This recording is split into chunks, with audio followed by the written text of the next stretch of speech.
as ações diretas, e já havia maioria para declarar constitucional tanto a regra de transição quanto a regra definitiva, as ações diretas diziam sobre a constitucionalidade do texto, mas não adentravam a interpretação que foi dada já, e o plenário já definiu essa questão no RE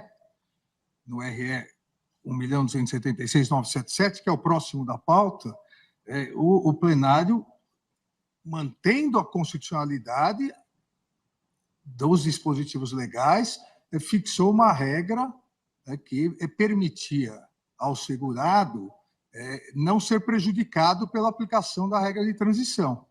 Eu até leio aqui o tema 1102, o segurado que implementou as condições para o benefício previdenciário após a vigência da Lei 9.876 e antes da vigência das novas regras constitucionais, introduzidas pela Emenda Constitucional 103 de 2019, tem o direito de optar pela regra definitiva, caso esta lhe seja mais favorável. Isso já havia sido definido pelo plenário, e nas ações diretas, somente Vossa Excelência, salvo engano, e o ministro Gilmar fizeram a ressalva de que, uma vez julgado as ações diretas, não haveria possibilidade de discussão sobre essa possibilidade da opção pela regra mais favorável.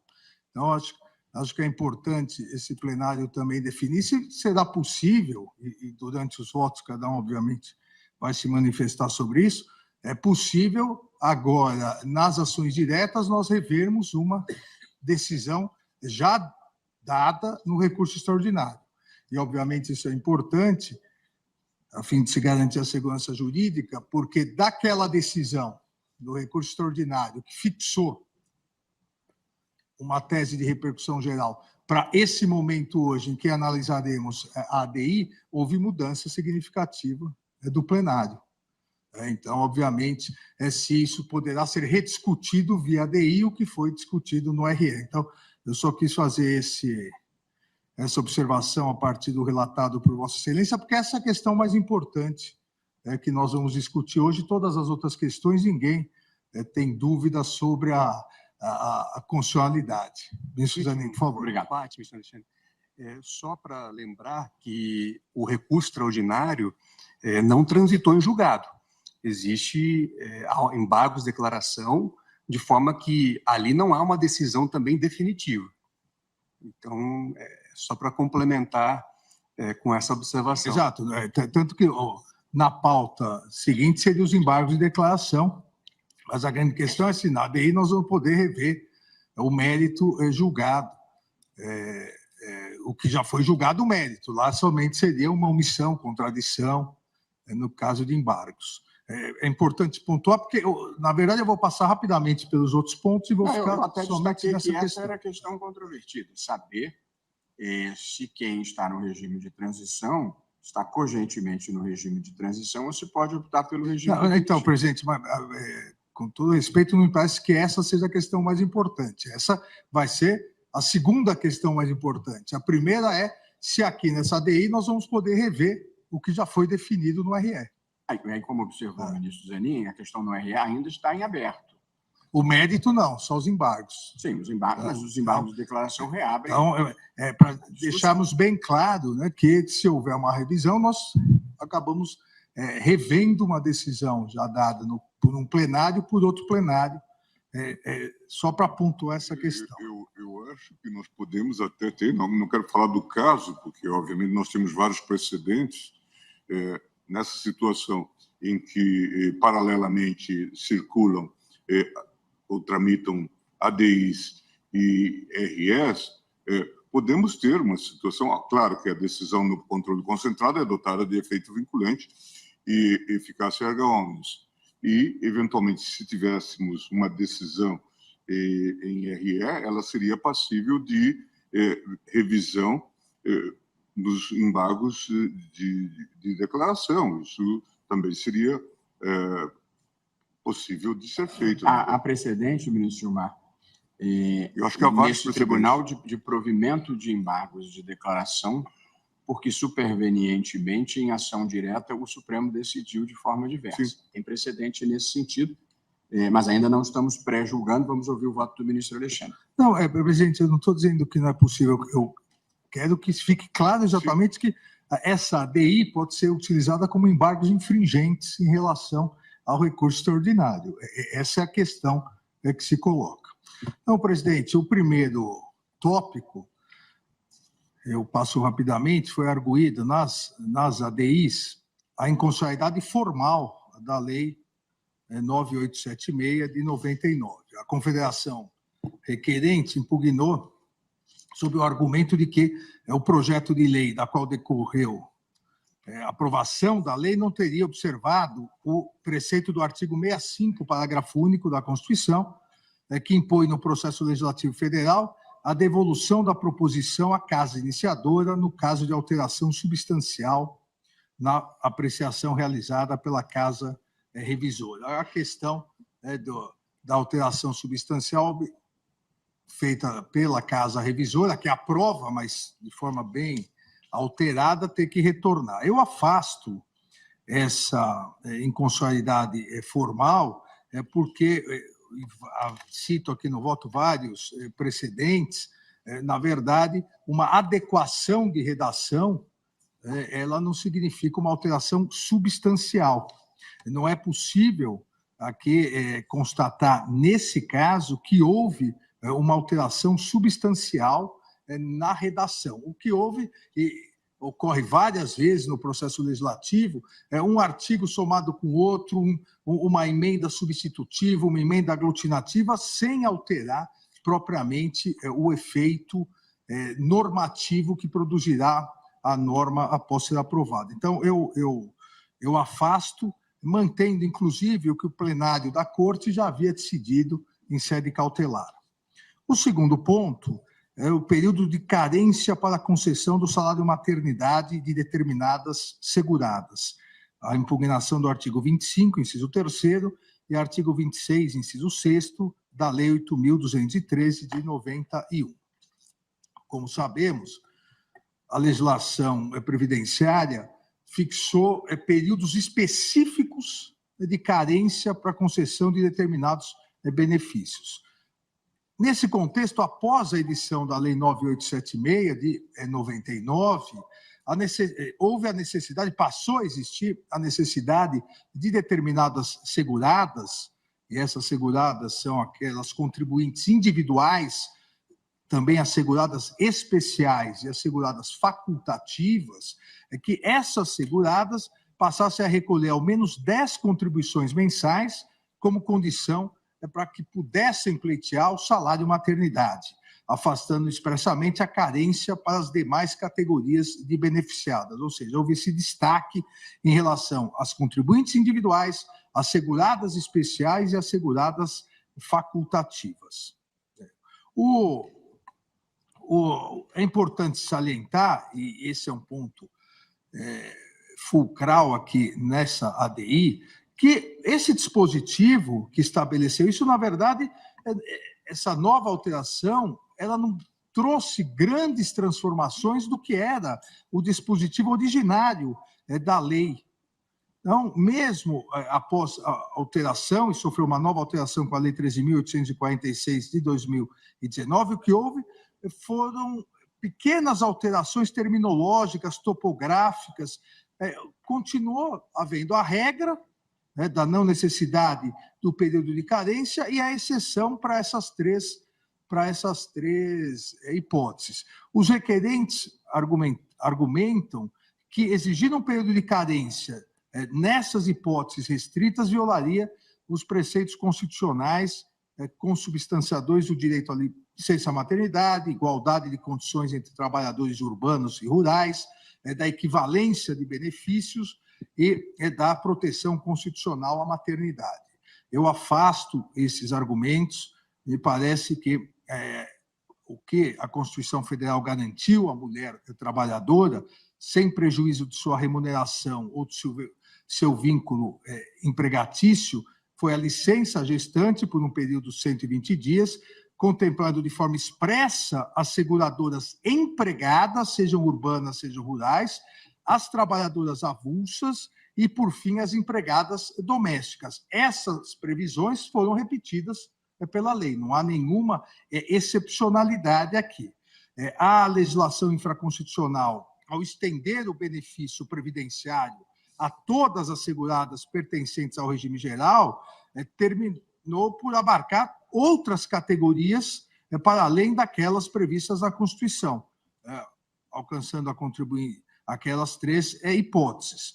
A Lei 9876, ao introduzir períodos de carência para as categorias de seguradas não alcançadas pelo texto constitucional, ela não limitou, porque, na verdade, a legislação ampliou para outras três espécies de empregadas, trabalhadoras, que não previstas na Constituição, e, ao ampliar, estabeleceu um requisito, um período de carência. Mas, se compararmos o texto constitucional com o texto legal, houve uma ampliação na garantia, na efetivação desse direito. E essa questão específica dessa ampliação foi, inclusive, detalhado, especificado no parecer da Procuradoria-Geral da República, que cito aqui também no voto. Então, o fato do legislador ordinário ampliar os direitos, mas ao ampliar prever o requisito, não me parece que tenha ferido qualquer preceito constitucional. Então, também afasto a inconstitucionalidade e julgo constitucionais os artigos 25.3 e 26.6 da Lei 8.213, na redação dada pela Lei 9.876, de 99. O terceiro ponto impugnado é o fator previdenciário, o artigo 29, parágrafos 6º, 7º, 8º e 9º da Lei 8.213, de 91. Aqui, ao introduzir um fator previdenciário à sistemática do regime de previdência, o que se estabeleceu foi uma dinâmica, uma nova dinâmica para a concessão dos benefícios da aposentadoria por idade e da aposentadoria por tempo de contribuição. Se dilatou o tempo de permanência em atividade exigido dos segurados, como contraponto a uma ausência de idade mínima para a obtenção desses benefícios. Então, aquelas hipóteses onde não há uma idade mínima, se estendeu o tempo de permanência em atividade. A reforma inicialmente promovida pela Lei 9876, a Lei de Benefícios, incorporou, entre outras, as seguintes modificações. No caso de concessão de aposentadoria por idade e aposentadoria por tempo de contribuição, o benefício será calculado multiplicando-se a média de 80% dos salários de contribuição pelo fator previdenciário. Ainda previu para o segurado especial a aposentadoria por idade e a aposentadoria por tempo de contribuição, que deveriam também ser calculadas mediante a multiplicação de uma base de cálculo correspondente a essa média de 80% de suas maiores contribuições pelo fator previdenciário. Previu as bases da fórmula para a elaboração do fator previdenciário, idade, sobrevida e tempo de contribuição, e, por fim, acrescentou ao tempo de contribuição o período de 5 anos para a mulher e o professor, elevando-se para 10 anos no caso de professora. O fator previdenciário aqui passou, a partir da reforma, a se colocar como condição obrigatória para a aposentadoria por tempo de contribuição. Mas, como o próprio artigo 7º da Lei 9876 estipulou, se tornou facultativo no caso de aposentadoria por idade. Não houve nenhum prejuízo em relação à aposentadoria por idade, mas, pelo tempo de contribuição, se estabeleceu um fator previdenciário. Isso sofreu uma ligeira alteração com a Lei 11.718, de 2008, que modificou o cálculo do salário de benefício do segurado especial, porque afastou nessa hipótese a incidência do fator previdenciário, mas manteve todas as regras introduzidas anteriormente pela lei discutida 9876 de 99. Ainda houve, cito no voto, alteração pela lei 13.183, a previsão facultativa ao segurado prestes a obter a aposentadoria por tempo de contribuição, de afastar a aplicação do fator previdenciário desde que tivesse, era conhecida a regra 85-95, né, desde que tivesse alcançado determinada soma de idade e tempo de contribuição. Aí seria possível afastar o fator previdenciário. A recente reforma, agora não tão recente, promovida pela Emenda Constitucional 103 de 2019, eliminou a hipótese de aposentadoria somente por tempo de contribuição e consolidando, né, a inativação programada que atualmente requer tanto uma idade mínima quanto um período mínimo de contribuição para sua concessão. O fator previdenciário, que antes era aplicado de forma obrigatória, no caso de tempo de contribuição, e de maneira facultativa na aposentadoria por idade, subsistiu, contudo, a título de ilustração, na regra de transição aplicada ao segurado, a quem ainda faltasse um pouco, um período, um lapso pequeno para se aposentar por tempo de contribuição. E cito aqui os artigos referentes à nova emenda constitucional. Em síntese, os autores de ambas as ações, o que argumentam que a sistemática de cálculo introduzida pelo fator previdenciário acabaria por mesclar critérios distintos para a concessão de aposentadoria, violando a vedação de requisitos diferenciados para sua concessão e ofendendo o direito à atualização dos salários de contribuição para o cálculo do benefício, além de promover retrocesso social.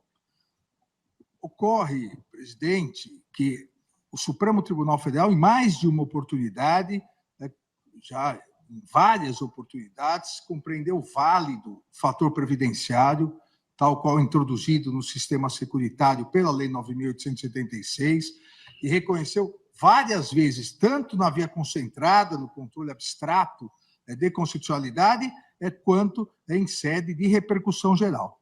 Relembro aqui sobre a relatoria do ministro Dias Toffoli, a repercussão geral no recurso no RE 1.221.630, onde se afirmou na tese constitucional o fator previdenciário previsto no artigo 29 caput, incisos e parágrafos da Lei 8213 de 91, com a redação dada exatamente pelo artigo 2º da Lei 9.876. Então, isso já havia sido definido pelo Supremo Tribunal Federal em sede de repercussão geral, exatamente porque o elemento discriminador não é inconstitucional. O que se faz é determinada idade, quem não chega àquela, o que se fazia, determinada idade, quem não chega àquela idade e tempo de serviço, é ainda um fator aqui previdenciário importante para adequar idade com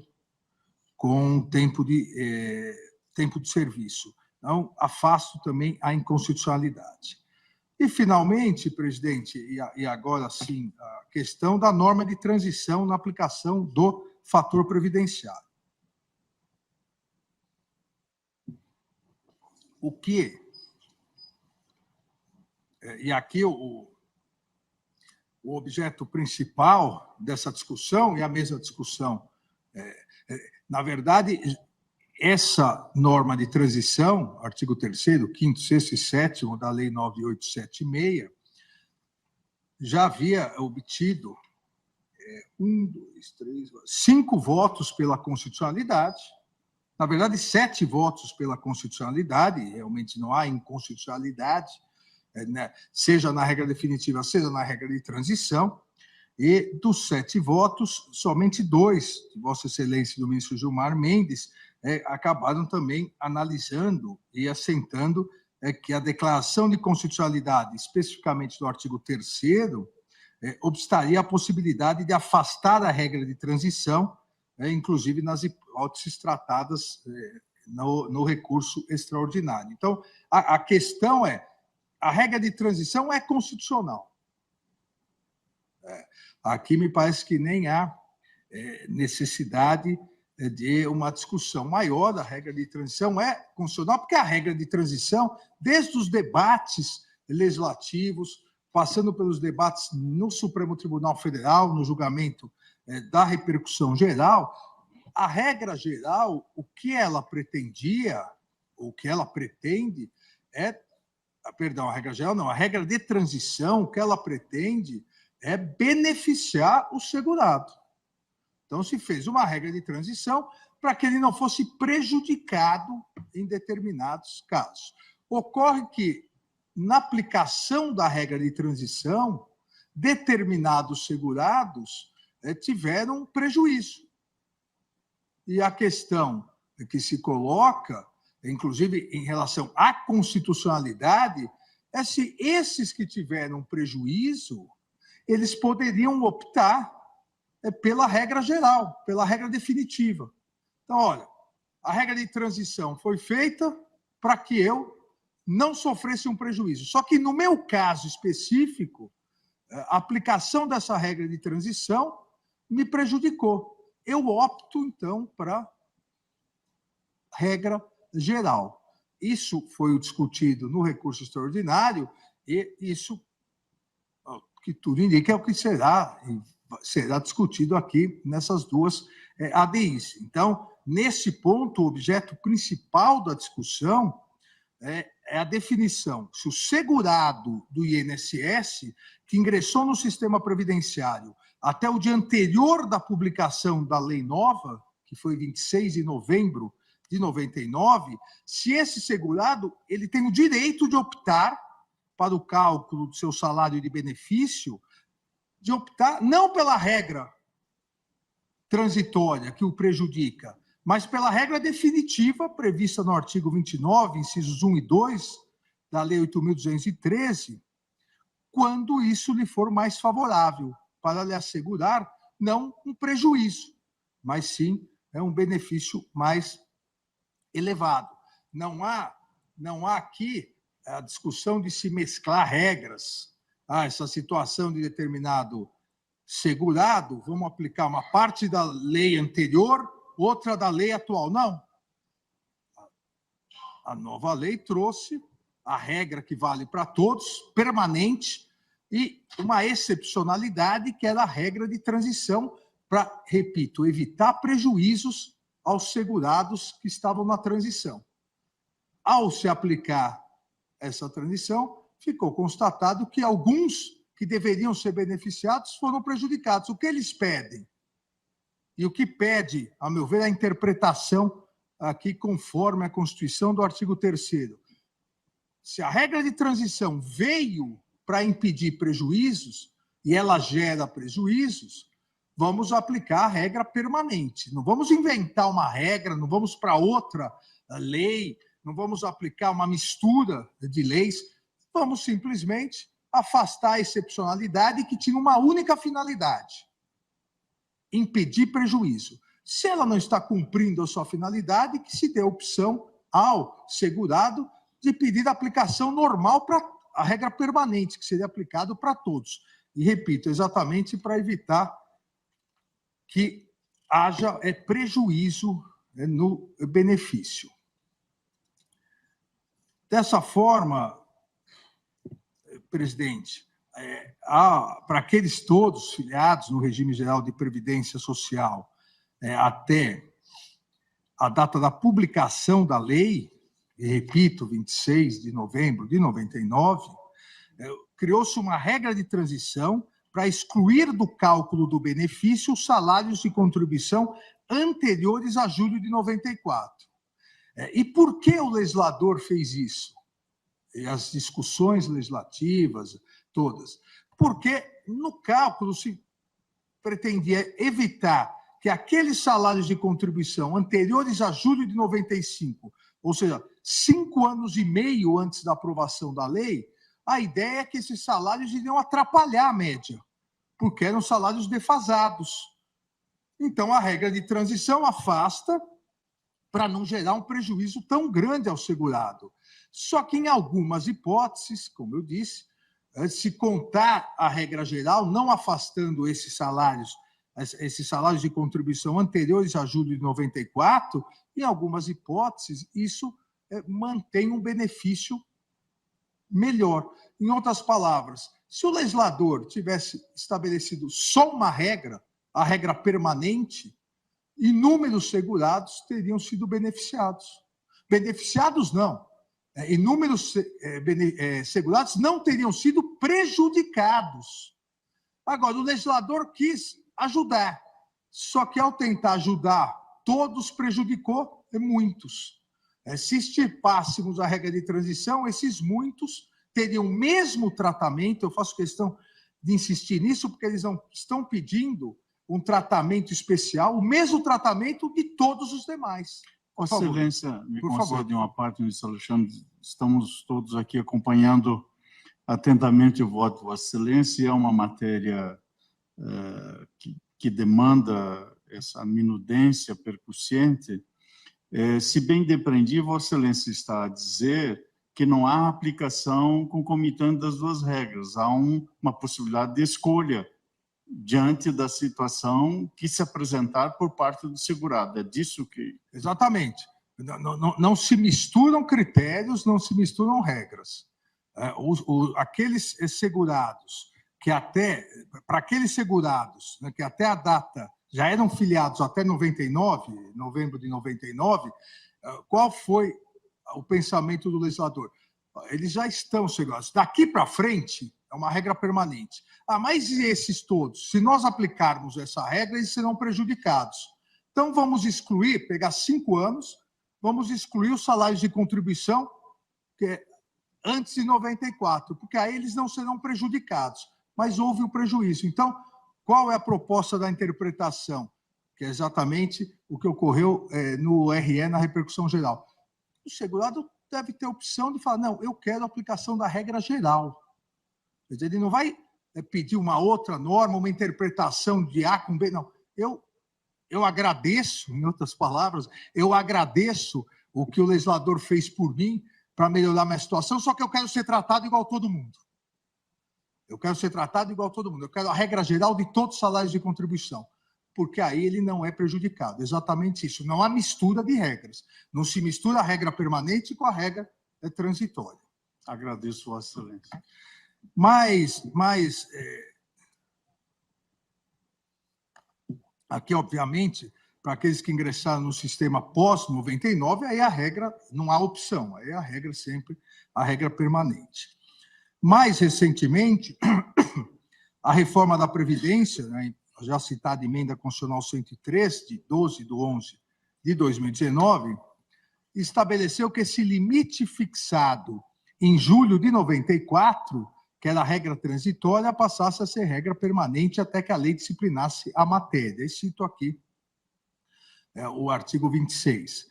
Na exposição de motivos do projeto de lei 1527, 99, convertido na lei 9.876, também de 99, a que estamos discutindo, esclareceu, veja, ministro Fachin, o porquê dessa exclusão antes de 94.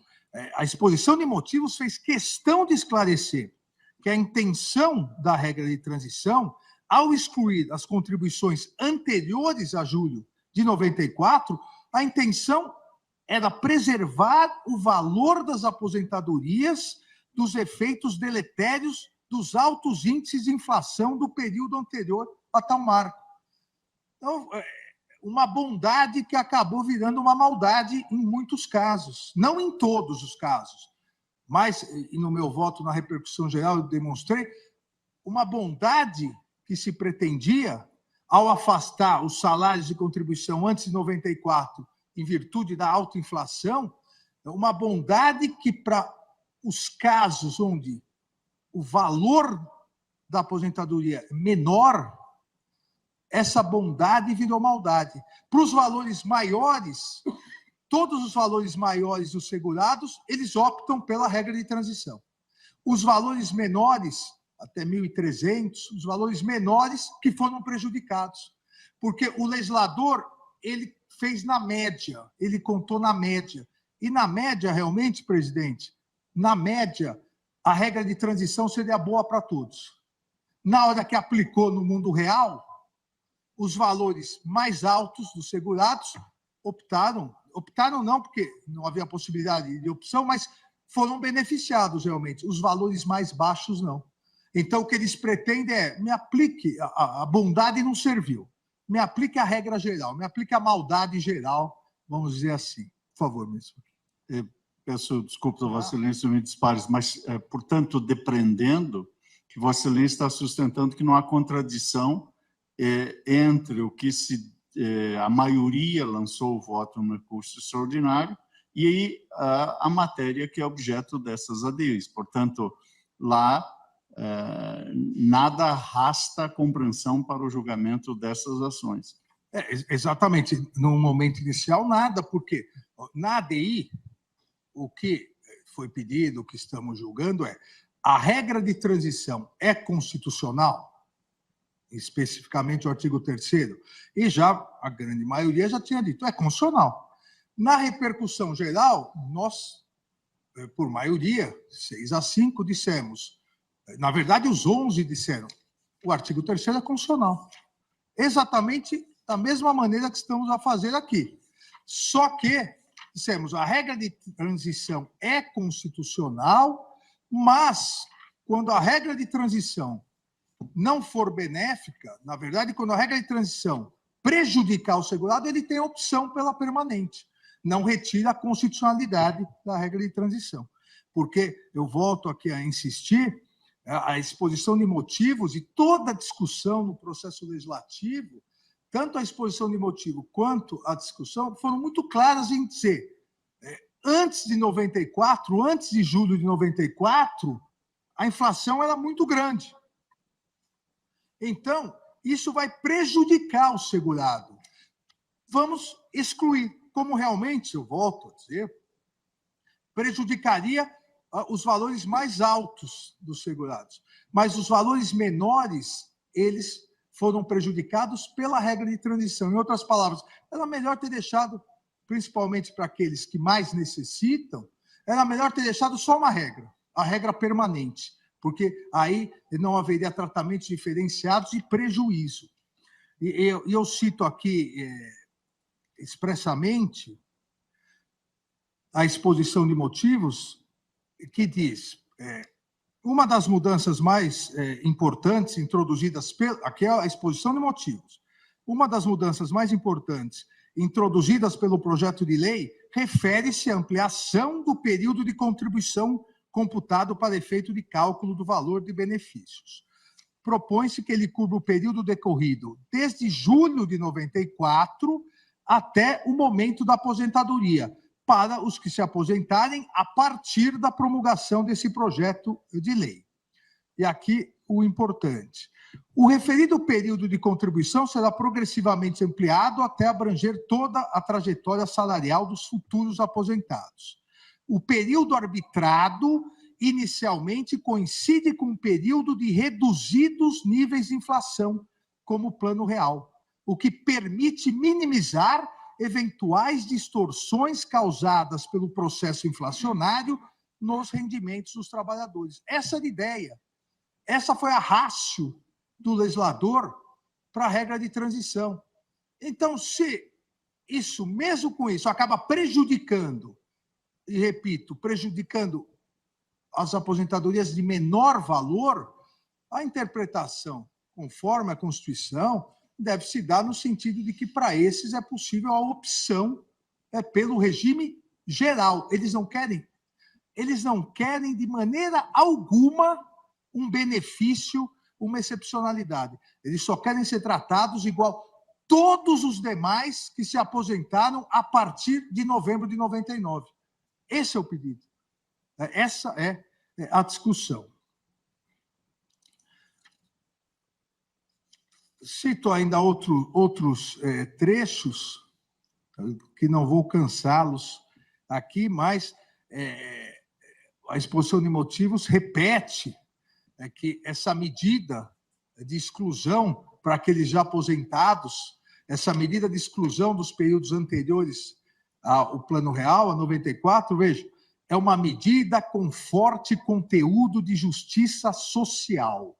Não é possível uma medida de justiça social prejudicar exatamente aqueles segurados que têm os valores menores de aposentadoria. E, repito, não foi aqui, não foi, eu brinquei de uma maldade, uma bondade que virou uma maldade.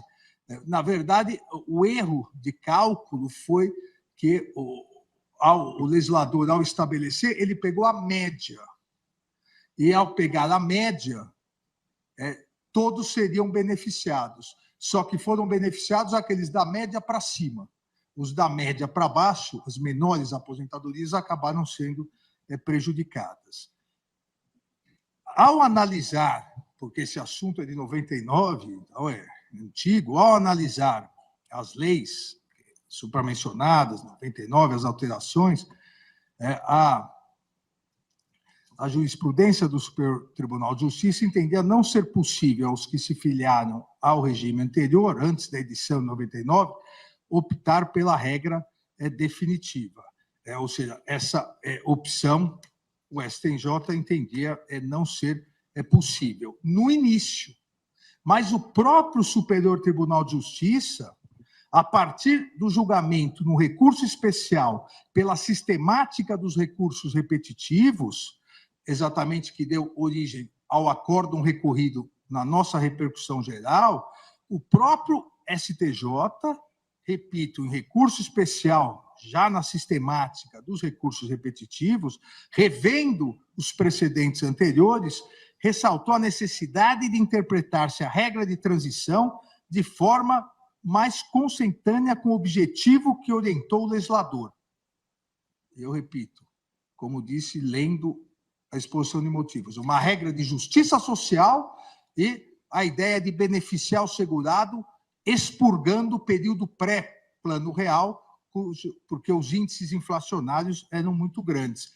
E o STJ, a partir disso, fixou exatamente que, na pior, abre aspas, na pior das hipóteses, a norma transitória não se aplica aos segurados antigos quando implicar tratá-los de modo pior do que o novo segurado. Se a regra de transição veio exatamente para impedir que ele fosse tratado de forma pior, veio beneficiá-lo, se a aplicação prática dessa regra acaba piorando a sua condição, não será possível, e a partir disso, o STJ definiu a matéria em termos infraconstitucionais, e esse recurso veio, é o nosso recurso extraordinário, à repercussão geral julgada e a partir da interpretação do artigo 3º. A partir, então, dessa leitura que fiz 2 trechos somente, da exposição de motivos do projeto que originou a Lei 9.876, dos vários argumentos do acórdão do STJ, analisando essa questão da justiça social, da igualdade, da segurança jurídica, da vedação ao retrocesso, da impossibilidade daquele, porque isso também é muito importante, aquele que já tinha o direito adquirido à aposentadoria, já vinha recebendo a sua aposentadoria, vem uma reforma, e sabemos todos da necessidade para que o INSS não quebre, o sistema de seguridade não quebre, da necessidade de reformas, mas aquele que já tinha a sua aposentadoria garantida. Vem a reforma prevê requisitos mais duros, um fator previdenciário mais duro, ou seja, a situação vai piorar para quem será, ou se tornará mais difícil para quem se aposentar após 99, a lei diz. Para você que se aposentou antes, nós vamos garantir uma situação melhor com a regra de transição. E esse fica pior do que a regra geral. Obviamente, houve um erro aqui na aplicação da regra de transição. A regra transitória, a finalidade da regra transitória era favorecer, principalmente, os trabalhadores aposentados com menor escolaridade, com inserção menos favorável ao mercado de trabalho, que tivessem uma trajetória salarial mais ou menos linear, ou seja, os menores valores. Só que, infelizmente, isso não se demonstrou crível, real na aplicação. Aqueles de menor escolaridade, aqueles que tiveram, aqueles que tinham, estavam na base do mercado salarial, dos valores salariais, acabaram sendo prejudicados.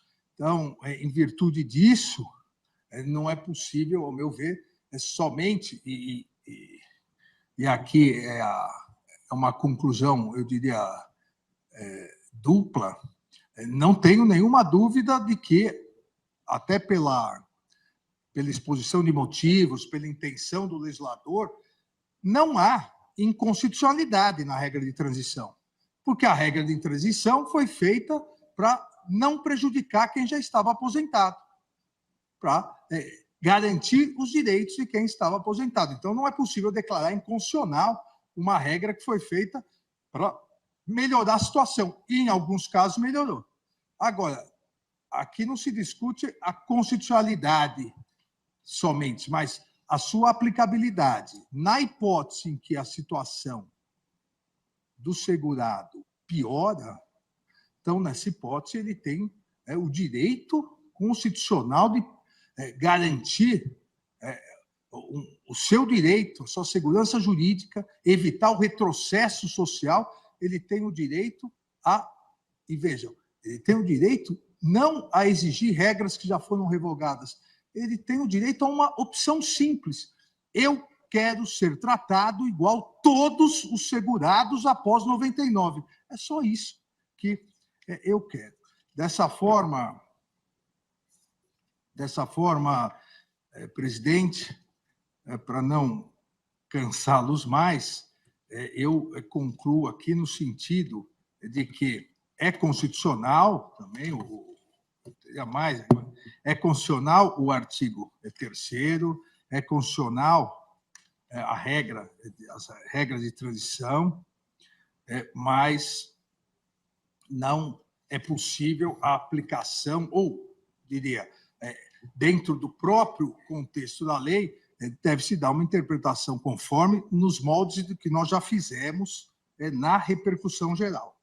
Ou seja, uma interpretação conforme no sentido de que o segurado que implementou as condições para o benefício previdenciário após a vigência da Lei 9876, de 99, e antes da vigência das novas regras constitucionais, tem o direito de optar pela regra definitiva. É só isso que ele quer, caso lhe seja mais favorável. Há um argumento do INSS que o impacto financeiro decorrente da aplicação dessa interpretação seria de 3,5 bilhões para o ano de 2020, agora já não mais, então já houve a economia de 3,6 bilhões, 16,4 bilhões para os últimos 5 anos, então 21, 22, 23, então também já houve mais economia, e 26,4 bilhões para o período de 2021 a 2029. Existem 3.045.065 aposentadorias por tempo de contribuição ativas desde 2009, e essa é a previsão do INSS, que em torno de metade, exatamente a metade mais baixa, iria pedir a revisão. Em que pese os argumentos econômicos, aqui parece que é um ferimento gravíssimo ao direito de igualdade, à preservação da segurança jurídica, e o que se pretende é tão somente que se realize a opção, porque os critérios definidos foram pelo legislador. O legislador estabeleceu. Então, o legislador deve, se ele estabeleceu, o impacto gerado é o impacto do próprio legislador ao estabelecer a regra definitiva. O impacto seria muito maior se o legislador tivesse acertado, porque a regra de transição, o impacto seria maior ainda. O que houve realmente foi um erro na aplicação. Então, presidente, em resumo, aqui no dispositivo, eu julgo improcedente as ações diretas de inconstitucionalidade,